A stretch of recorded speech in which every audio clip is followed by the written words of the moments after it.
کیا ہوا تھا علامہ صاحب کی زندگی کے اوپر. 500 سے زیادہ بچے، ان میں سے تقریباً 3 بچوں کے میں نے انٹرویوز لیے اور ان کو میں نے ریکارڈ کیا.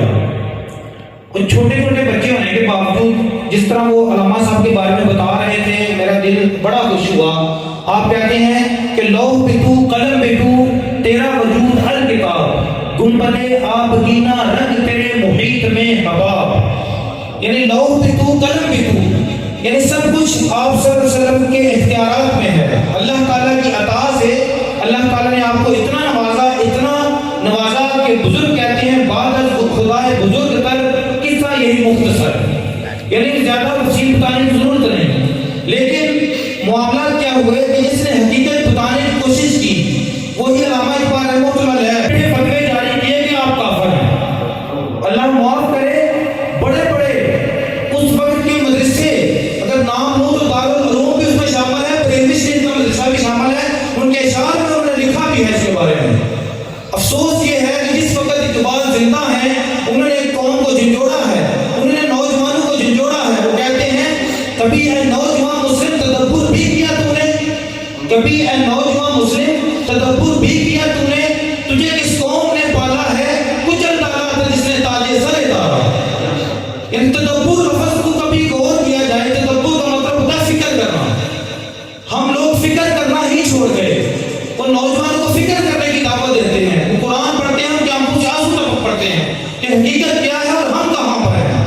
تو جب حقیقت کو کھولنے کی کوئی بھی کوشش کرتا ہے، مسلمان تو مسلمان غیر مسلمان، جب سکرات جب سامنے آتا ہے، سکرات نے اپنی کتاب لکھی جس میں انہوں نے لکھا کہ ہر شخص کو آزادی ہے وہ بہترین طریقے سے اپنے نظریات کو پیش کر سکے. تو وقت کے بادشاہ نے ان کو زہر کا پیالہ پلا کر ان کو قتل کر دیا. کیوں سکرات کو قتل کیا؟ آج آپ سیاسیات ایم اے سیاسیات کریں تو سکرات کو پڑھے بغیر ایم اے سیاسیات نہیں ہوتا. آپ اخلاقیات پڑھیں ایم اے اخلاقیات کے بغیر نہیں ہوتا. آج آپ کوئی بھی ماسٹر ایم اے انگلش کریں اس میں بھی سکرات کا ذکر ہے، ارسطو کا ذکر ہے، افلاطون کا ذکر ہے، علامہ صاحب کا ذکر ہے. یعنی ان لوگوں کو پڑھے بغیر آج علوم پورے نہیں ہوتے.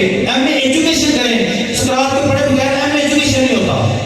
تو تھا کافر، لیکن اس نے کوشش کیا کی تھی، انہوں نے ذہن کو کھولنے کی کوشش کی، اس کو قتل کر دیا. بلے شاہ رحمۃ اللہ علیہ، دور والے بلے شاہ، آج ان کے دربار پر جا کے ہم منتیں مانگتے ہیں. کبھی تاریخ پڑھ کے دیکھیں کہ وہ زندہ تھے، ان کی کتنی مخالفتیں ہوئی. یہاں تک کہ تاریخ میں آتا ہے، آپ جا کے سرچ کریں، پتہ کریں جب ان کی ڈیتھ ہوئی ہے کسی مسلمان نے ان کا جنازہ نہیں پڑھا. آج انہیں بابا بلے شاہ کے دربار میں جا کے ہم منتیں مانگتے ہیں، آج ان کے اشعار پڑھتے ہیں، لیکن جب وہ زندہ تھے تو یہ قدر کی ہم مسلمانوں نے کہ ہم نے ان کا جنازہ بھی نہیں پڑھا. وجہ کیا تھی؟ سکرات کو زہر کا پیالہ کیوں پلایا گیا؟ علامہ اقبال رحمۃ اللہ علیہ کو کفر کے فتووں کا سامنا کیوں کرنا پڑا؟ اور بابا بلے شاہ کا جنازہ کیوں نہیں پڑھایا گیا؟ وجہ صرف یہی تھی کہ جب کوئی کسی کو جھنجھوڑتا ہے، کوئی تدبر کی دعوت دیتا ہے، اس وقت اس کی مخالفت عام ہو جاتی ہے. مختصر ترین بات کو کلوز کروں گا کہ ہر ایک بات کو سنا کریں. ماشاءاللہ میں علامہ عثمان صاحب کو بھی دعوت دینی ہے. ان کا میں نے پیچھے کتاب سنا ہے، اس عمر میں، اس نوجوان عمر میں انہوں نے باقاعدہ احادیث بیان کر کے صحابہ کرام کا بھی ذکر کیا، اہل بیت کا بھی ذکر کیا.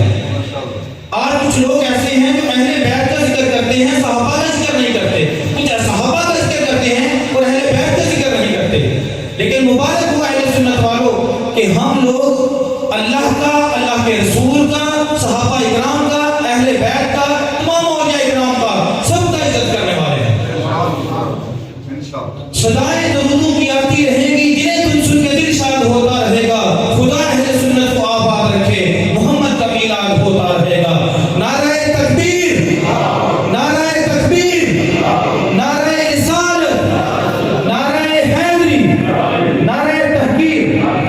علامہ عثمان صاحب ہم سے وقت میں سنت کے لائق تشریف لائیں اور اپنے بہترین خطاب سے ہم سب کی روح و ذہن کو منور کریں. علامہ عثمان صاحب.